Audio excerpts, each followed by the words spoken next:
મિત્રો આજથી તમને જાહેરમાં કહું છું, ત્રણ વસ્તુ એવી છે એની કોઈ દી જગતને જાહેર નહીં કરવાની. એક તમારી આબરૂ, તમે કેટલા આબરૂદાર છો ને દુનિયાને ખબર નહીં પડવા દેવાની.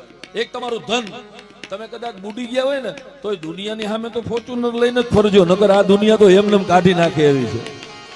ભલે હપ્તે લેવી પડે પણ લઈને ઈ જ કરજો, કારણ કે આ જગત તો સાહેબ ધક્કો મારીને તમને નાખી દે એવી છે. અને ત્રીજું, આપણી સ્ત્રી.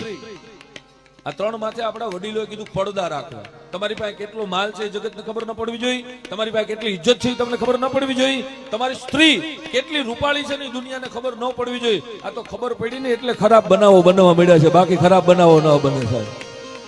16 શણગાર સજી એના દેશની શક્તિ છે એ બજારમાં આવી ને એટલે ખરાબ બનાવો બન્યા છે.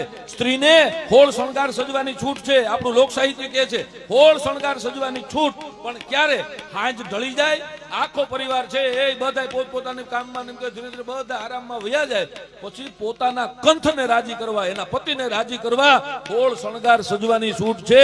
માંગનાથ રોડમાં આટા દેવાની છૂટ નથી સાહેબ, બજારોમાં તૈયાર થઈને નીકળવાની છૂટ નથી. અટાણે તો ઘેરે હોય એટલે લગર વગર ભર્યું હોય, બ્યુટી પાર્લરમાં જઈને કે એકચ્યુઅલી પ્રસંગમાં અરે પથારી તારી ફરશે ને અમારા કુળની ફરશે, તારે નો આ કરાય. આ ત્રણ વસ્તુની માથે પડદા હોવા જોઈએ મિત્રો, યાદ રાખજો, ત્રણેયમાંથી પડદા હોવા જોઈએ.